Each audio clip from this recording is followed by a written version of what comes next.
Envision an internet realm that is vast and unrestricted, where actions are untraceable and everything is permitted.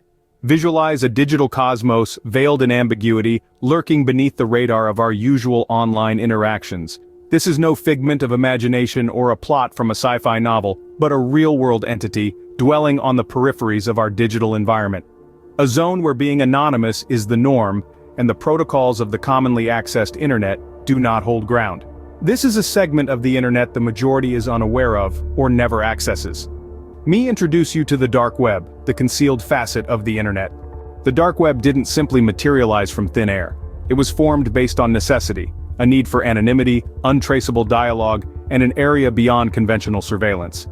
The inception of the dark web is not associated with the ominous underworld, as is commonly believed, but rather, it traces back to an entity we are all familiar with, the United States government. In the mid-90s, a project known as TOR, an acronym for the Onion Router, was launched by the United States Naval Research Laboratory. Why the name Onion, you might ask? The answer lies in the structure of an onion.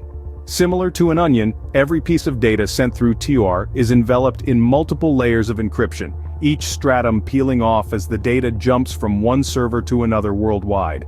This intricate interplay of data forms a labyrinth so complex that it makes tracking the information back to its origin nearly impossible.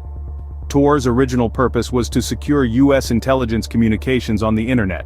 However, the government soon recognized that if only their communications were hopping through this network, it would become glaringly evident who the users were. To properly conceal their operations, they needed more users, more traffic. In a strange twist of irony, they decided to make TOR publicly available, providing a tool for anyone desiring anonymous digital communication.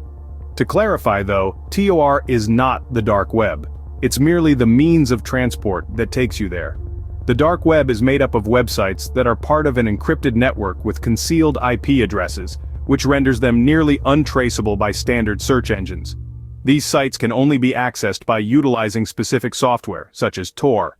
It's reminiscent of a Prohibition-era speakeasy, in the sense that you cannot find it unless you know exactly where to look, and you require a specific method to enter.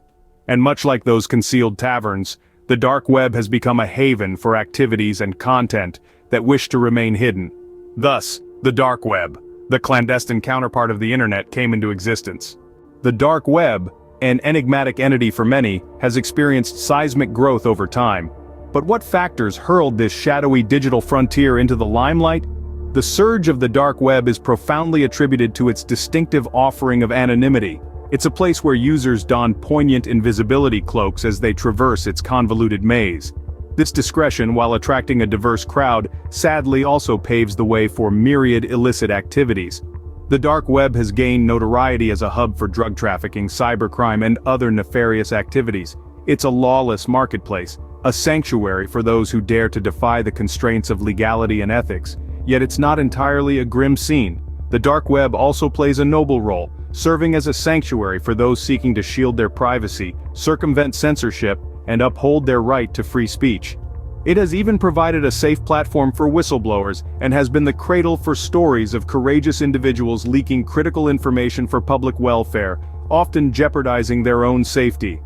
As we delve into the labyrinth of the dark web, we uncover a multifaceted ecosystem, a realm of shadows and light, of virtue and vice. It mirrors our world with its complexity, beauty, and darkness. Although the dark web has attracted negative attention, it's not malevolent. It's a tool, and its influence is shaped by its usage. It's evidence that even in the gloomiest corners of the internet, hope persists. The dark web in its present state is a stark deviation from its original intent. Initially conceived as a sanctuary for freedom and unregulated information flow, it has been usurped by more sinister forces. Once a refuge for dissenters, whistleblowers, and those dodging censorship, it has morphed into a hotbed for unlawful activities. Global law enforcement agencies have penetrated the dark web's concealed layers, exposing criminals and delivering justice. Yet, despite such interventions, the dark web persists as a stronghold for cybercriminals. Its gamut of crime spans from drug peddling to the trading of pilfered data, from money laundering to human trafficking. Amid this scenario, and debate persists. Should the dark web be totally eliminated, or should it be conserved as a fortress of digital freedom? It poses a dilemma of harmonizing freedom and security, a tightrope act that persistently confounds authorities and civil liberties champions. The present state of the dark web is indicative of the broader world. It reflects the ongoing tussle between righteousness and malevolence, between liberty and restriction, between the visible and the invisible. Despite its inherent risks, it's a continually evolving terrain that underscores the might of the internet. The dark web's existence remains a complex and contentious facet of the digital sphere. The dark web, a digital mirror reflecting the full spectrum of humanity, is not inherently evil, despite its often ominous portrayal.